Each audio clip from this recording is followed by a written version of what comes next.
Welcome to the Celebration of You. I'm your host, Holly Dowling. I'm thrilled to share with you incredible people from all over the world who are living and leading extraordinary lives.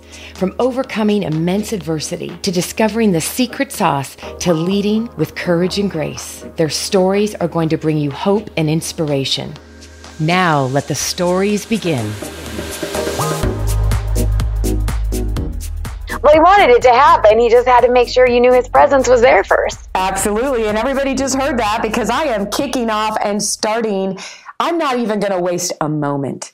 And for everybody around the world that listens to this show, I am sitting here covered in goosies. And everybody that knows me knows when I get the goosies, that's when you know something divine is happening. The guest you've just heard her voice, and the guest that I'm about to introduce you to, there could be a third guest hovering around with us because I've never had what just happened with this incredible guest. I'm just not going to waste a moment. Samantha Whirley, thank you for being with me today, my love. This is so awesome that you are willing to share your heart, your soul, and your journey. Thank you. Oh, well, thank you for having me, and thank you for listening. Oh, honey, listening's the easy part. It's you being able to share and reveal. And, I just want to get right into it because you're soon going to hear as we take you through the journey of Samantha's story, her beautiful, amazing one son who is no longer on earth with us, and you'll hear about this, has been with us for the last blessed 20 minutes. Because I have never had this happen, Samantha, where we're all set up to record. I have a recording studio, and for the life of me and for the love of God, nothing was working. I could not hear you. And you said you're texting me through Skype, and you're like, "Oh, my son's here. He does this all the time. This is his way of having fun with us." I swear to God, Jacob is with us. And Jacob, I hope you stay with us for this entire interview because your mom's an angel. So there. I would have thought that statement a while back, but now that I know that how perfect I am because his soul chose me, I would tend to agree. Yeah, see? Well, let's go there. Tell us about, first of all, Samantha, just tell us about your current world. You have a lot of things going on in your world. So tell us about what your world is like in Samantha's world right now. And then we'll go back to the backstory. Okay? Okay. So I lost the earphone. There goes Jacob again. Now I'm very philanthropic. My life has changed from being a bartender in strip clubs to I work with the homeless now. My son led me to a school called the Southwest Institute of Healing Arts. Beautiful place. I learned mind-body transformational psychology. I use that to help teens through my foundation, Music to Live.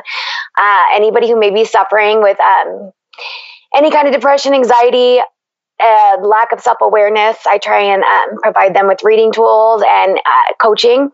I also work with the Healing Cross Project. I work as a coach for mental, emotional, spiritual, motivational coach for homeless to help them set an intention to change the trajectory of their lives.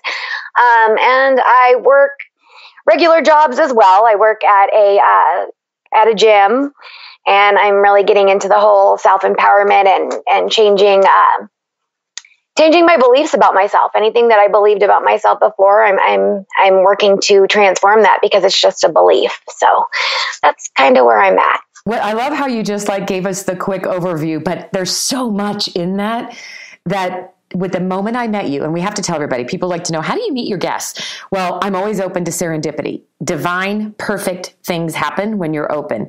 And I was just sharing with Samantha that we met at an event that I was speaking at about a month and a half ago in Arizona, but I never get to speak locally because I'm always gone.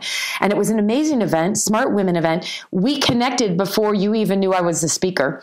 We were I was hanging out, right? We're running around chatting with people, and you had this gorgeous spirit and light about you. Your eyes just eluded. And then you waited to be the very last person to talk to me. And we both know why. Because you said, we needed to connect. And now this day has come, and we know Jacob is with us.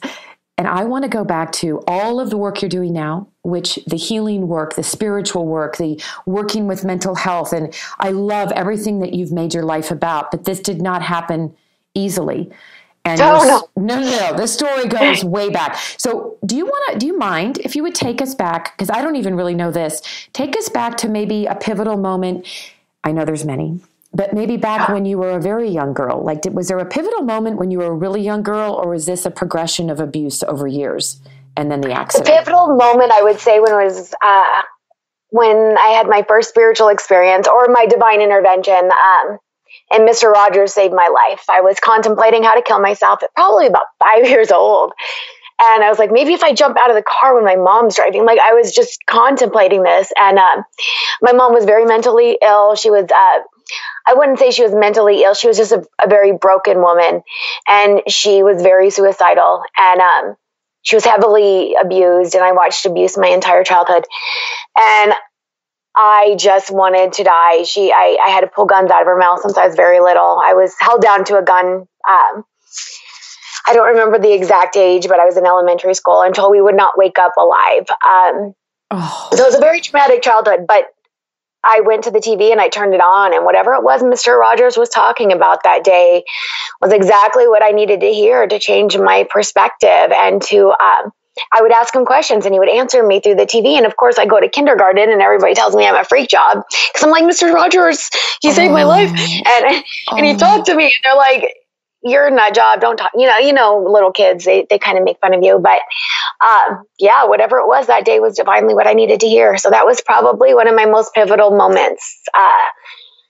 And then of course there was, I've had a lot of really crazy spiritual things happen to me and I had to shut them all down because they were not understood by those I would share them with. Yeah. So,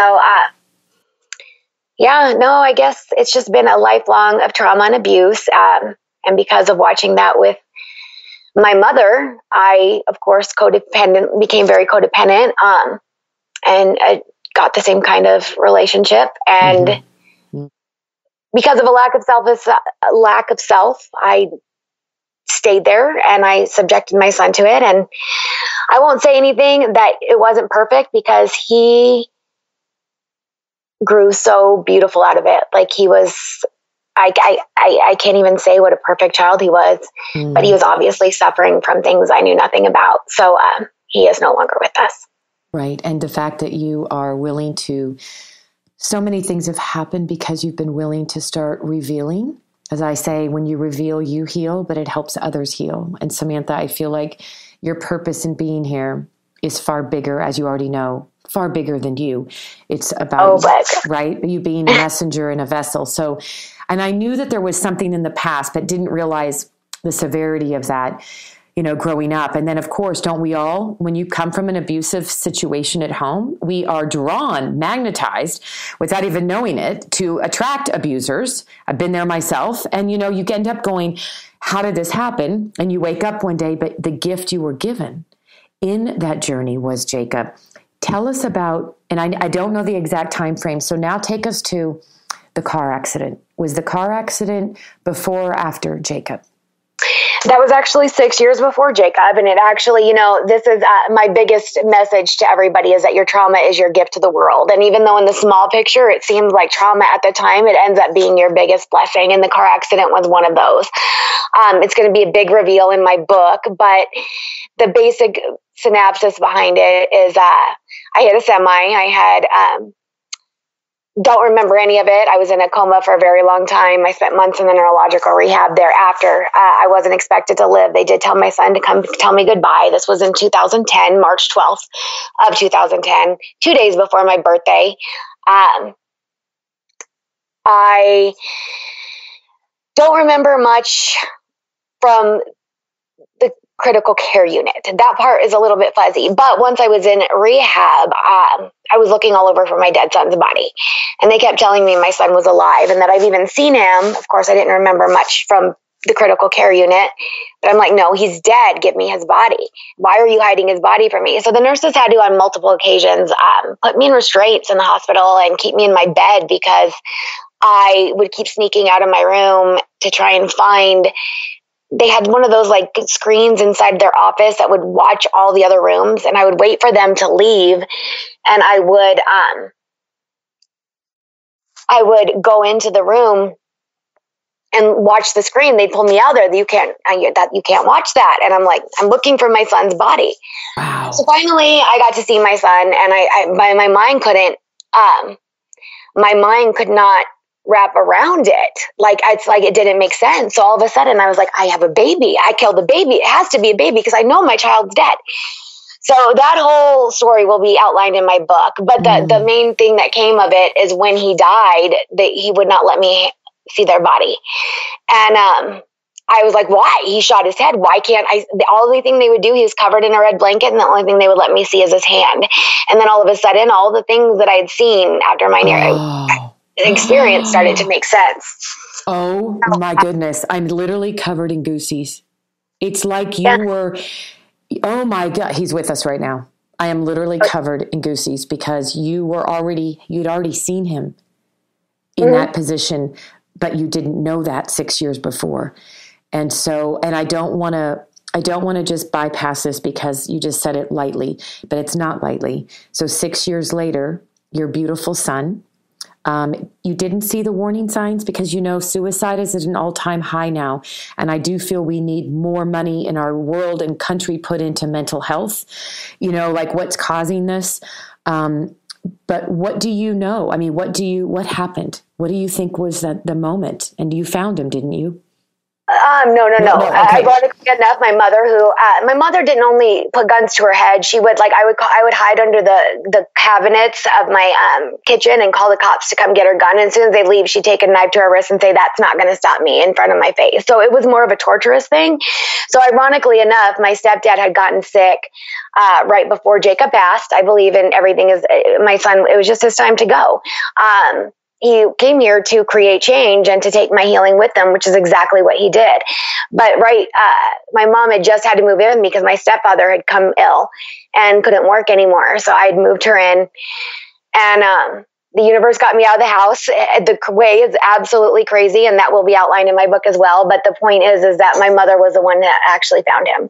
She was the one that was here when he did it. So there was no accident in that. I believe in karma, and the energy you put out into the world is what you get back. And so she was the one that was supposed to be here. I was divinely let out of the house that day. So that was heavy. Sorry. No. It's and this show is about sharing real truth. People like yourself that have overcome immense adversity and choosing. Samantha, you are the epitome of why I believe the nudge from above was put on my shoulders to do this, was because you're not only living and surviving, you're thriving and doing something extraordinary to make a difference for other people. And you could be sitting in wallowing in the woe is me and living in quicksand of life, but you're not. And what you're doing with this, God, I think Jacob's still with us because I am still covered in goosebumps. I know he's loving this. Well, he is the absolute reason, because I'll tell you this, every single part of my poor boy's life, I was woe is me. I was like, look what my mother did to me. And he always defended me. She would try and attack me to him. And I have recordings actually on his phone where he would record himself defending me. He's like, yeah, but grandma, what, I can even prove how mentally ill just from the recordings that he had with her. But it's amazing because I did live in that space. And that's why I could never leave my codependent relationships, because I thought there was something wrong with me and poor me. And I'm just not effective. And I just don't know how to be. I just had all these limiting beliefs in my head. And it wasn't until he passed that I realized, oh my gosh, if I could have overcome me living in my past and lived in the present moment, I could have realized I was the luckiest woman in the world. I had this kid that was a straight A student winning awards for habits of mind and critical thinking skills and life. I mean, I could show you his awards from Barry Goldwater. I mean, this kid is like, yeah. He's special. I can't even tell you how special he was. He was yelling at me because I didn't eat organic food, or I was always in trouble for using fluoride in my toothpaste. I was like, mother. And then of course I could never have anything around him. Like there was never alcohol in the house or anything because I would have got yelled at, but I was a bartender. So, I drank under the table, And he knew it too. He knew it. He just didn't want you to know he knew, right? He was always on my butt, but I had this kid that I never had to worry about anything. I was winning awards at school. And that was just, only ate organic. I mean, just everything perfect. And if I could have focused on that instead of woe is me mentality that I was living in, I could have been happy. So that's the number one thing I teach now, is that our trauma, I realized that all this suicide, I saved 2 boyfriends from suicide too. Actually, every time I left his dad and got away, the guy I was dating tried to commit suicide. And 2 of them ended up in comas. So I'm like, why is this following me around? Why? Oh my gosh. I know. Yeah. I'm like freaking out listening to this, going, why is this? But yet you're not living in that. You see now, you come, and I want everybody to know that if you could meet this woman in person, you glow. There is a heightened level of a spiritual essence about you, my love. So I didn't know you back then, but the work you've done and the work you've allowed the spiritual world to do for you is unbelievable. Tell us now, and I just appreciate you being honest about everything. You've made a huge impact and made a change to do something in this world. And you are in the midst. I don't know how much you can talk about it, but you've mentioned the book, but isn't there a film that's going to be done? Yes, I am working with a screenwriter, and oh my goodness, how Jacob brought me him. Tell us. Yeah. Yeah, I got to tell you, I didn't know any of this stuff before he died. So I was like living a very unconscious human being, not with no intention. And I had met a guy and he put me on his bank account. And for some reason, I'm a very plain person. I just want to wear black and white and gray, and I don't even wear color. And so there was this card with the Dalmatian on it. And I'm like, I have to have that card. I have to have that card with the Dalmatian on it for my debit card. And I'm like, why? I don't like Dalmatian. Anyways, so but it came in the mail, and the last 4 digits on it were 7898. And so back then, Jacob was still alive, and I just laughed. I'm like, look, Jacob, 7898, it's your birth year and my birth year. And this gets pretty crazy. Okay. So the very last text that he sent out was to his best friend, Diamond. And he said, you were always there for me. I appreciate the fuck out of that shit, bro. Excuse the language. Sorry, I don't know if we're allowed to say that on. Yes, you are. You're fine. You're fine. Okay, good. Yep. So I was told that the last text was really important in leading me. Well, all of a sudden, Diamond shows up at my house with a Dalmatian, and she goes, it's not a Dalmatian though, it's a pit bull. But if you saw this dog, it's white with black dots and a black ear, and it looks exactly like the Dalmatian on this card. She's like, I need you to take this dog. His name is Leo. And she's like, I'll come back for him. I need it for a couple weeks and blah, blah, blah. And I'm going to find a house. Well, it's a couple of years later now, and I still have Leo. But I did my very first spiritual talk for my school. Ironically enough, the month that I graduated was the month they were covering suicide.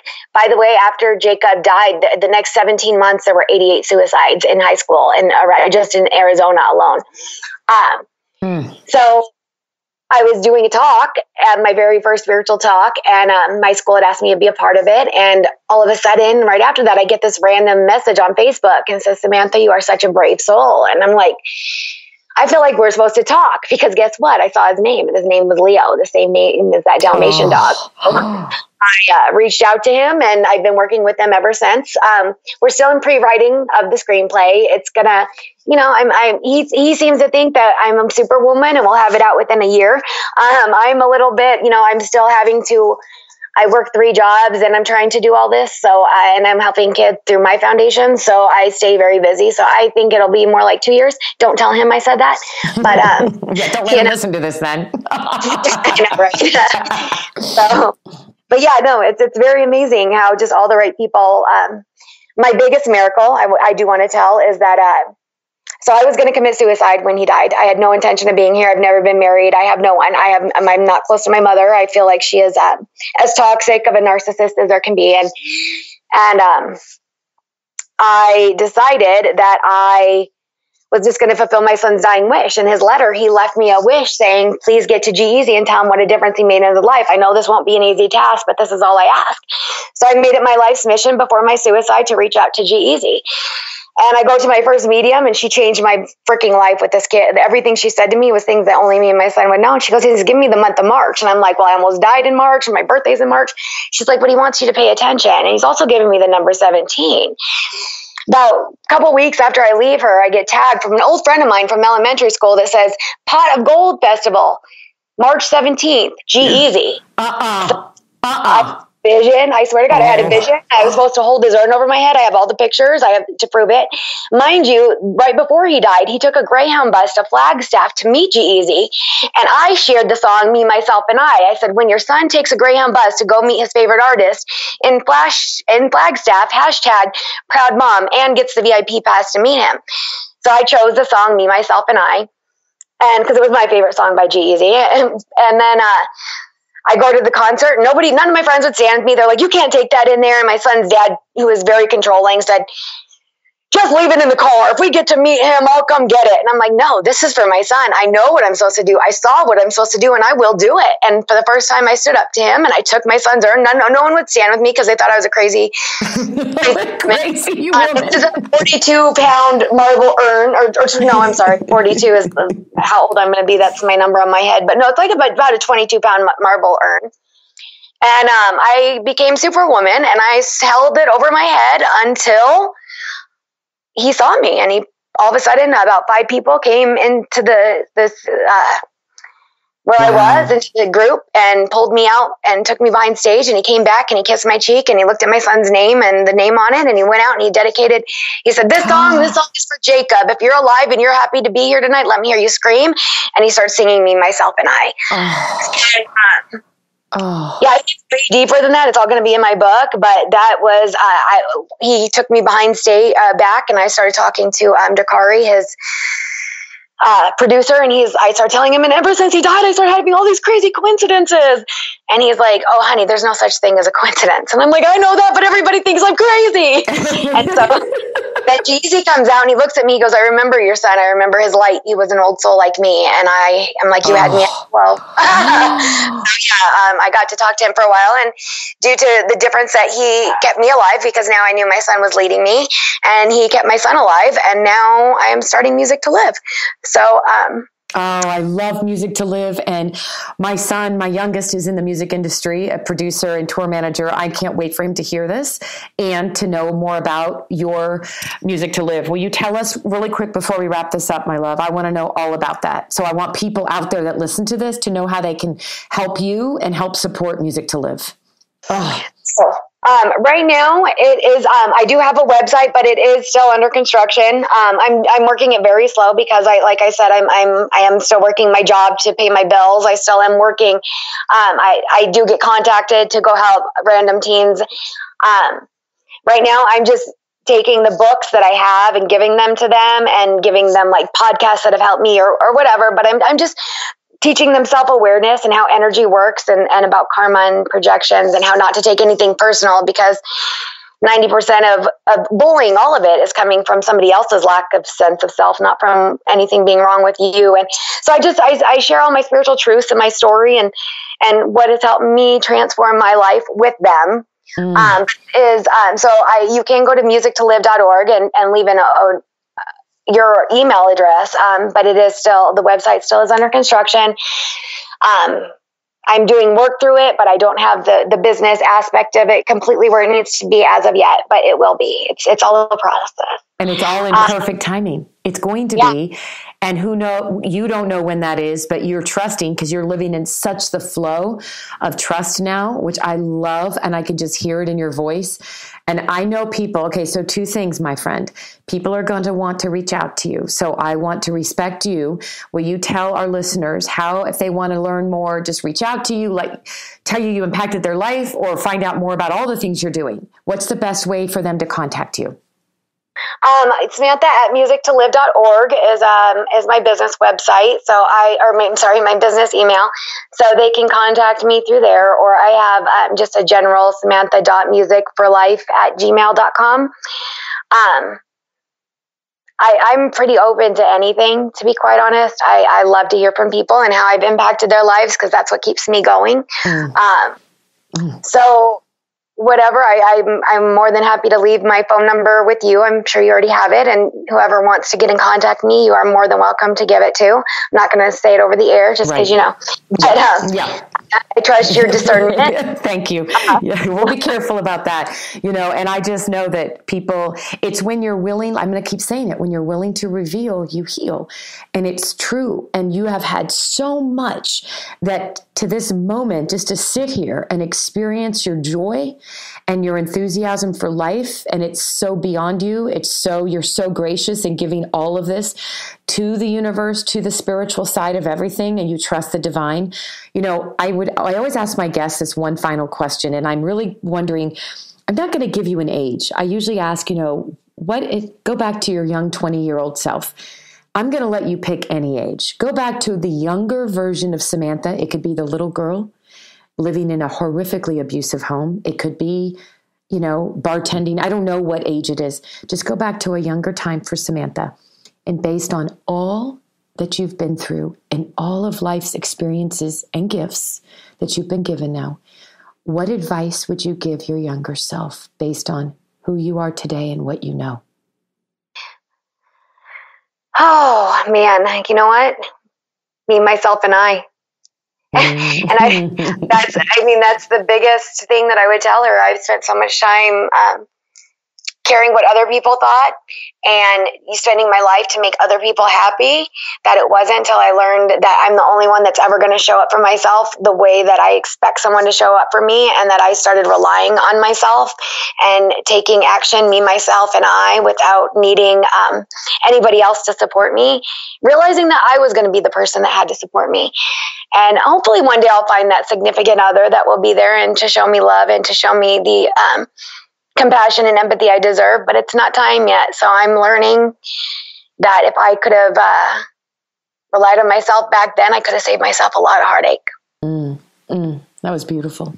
And I think you're beautiful. And I'm just sitting here with my eyes closed and a smile on my face saying thank you, because had you not waited to be the very last person for me to talk to that night, this moment would not have happened. So thank you for trusting that moment and that entire experience that we are now connected. And I am so excited about everything you're doing. And we're staying in touch because I have to know everything. I want to promote your book when it comes out. We will support you in every way, my friend. So stay in touch, okay? Definitely. Thank you so much for having me. Absolutely. And Jacob, thanks. And Jacob, because he let us go now. I mean, I will never forget what happened at the top of the hour.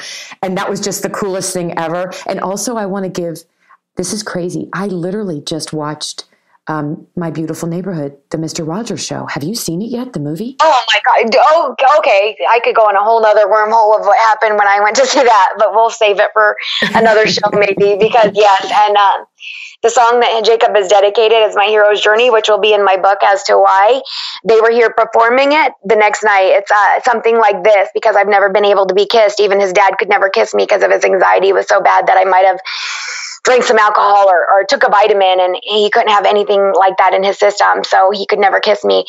And so the song Something Like This is my hero's journey song for so many reasons.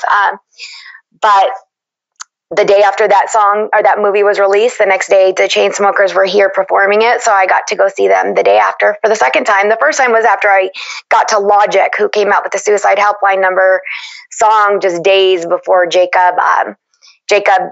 So Jacob was at the concert 5 days before he died.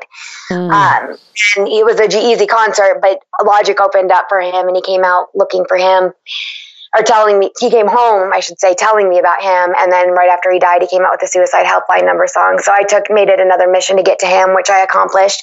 G-Eazy's signature and Logic's signature on the top of my son's urn. That's another crazy story how I made that happen, but I did. And, wow. Yeah, it's just been a crazy wild story. I'm having a moment. So when the Chainsmokers were here for that moment in that concert, when was that? It was the day after. I think I know that what's it called? It was funny because my son's favorite number is 23, which is a whole nother reason that's leading my life. But so I came out on the 22nd of some month. So I went and saw it the day it was released because I had to, because he saved my life, right? And then the Chainsmokers were here the following day on the 23rd. And the best part is at the end of the concert, the Chainsmokers go, "I'm sorry, but we can't stay after and party with you guys tonight because we have a show in Vegas. We have to perform at the Encore." Well, ironically enough, the Encore is covered completely in butterflies. I love this. Oh, yes. I've journaled everything too. Every single synchronicity that happens, I've journaled, and I don't let one go by my awareness without writing it down so I can share it. I love it. And this is all going to be in the book. I cannot wait because you have taken all of this life's journey, all of the ups and downs that you so beautifully know are gifts that were just that were not unwrapped at the time and now are. And I thank you for being here. Thank you for being on the show. And most of all, thank you for being in my life. Thank you. Well, thank you for being in mine. And I'm so excited for any future journey that we will share together. There's a lot, my friend. There Get is. ready. All right, I'm blowing you kisses right now and looking up to Jacob. Thank you, Jacob, for letting this go beautifully. Bye, my darling. Thank you. Bye-bye. Thank you so much. Thank you for joining me for another awesome celebration of you. If you were inspired by this story, please share it with your family and friends and hashtag Your Story Matters. I'd love to hear from you, so please leave a comment on iTunes. And absolutely, please come to my website, hollydowling.com. Leave a comment there too, and while you're there, pick up your free gift. Most importantly, though, just remember that your life is a gift from God. What you do with it is your gift back.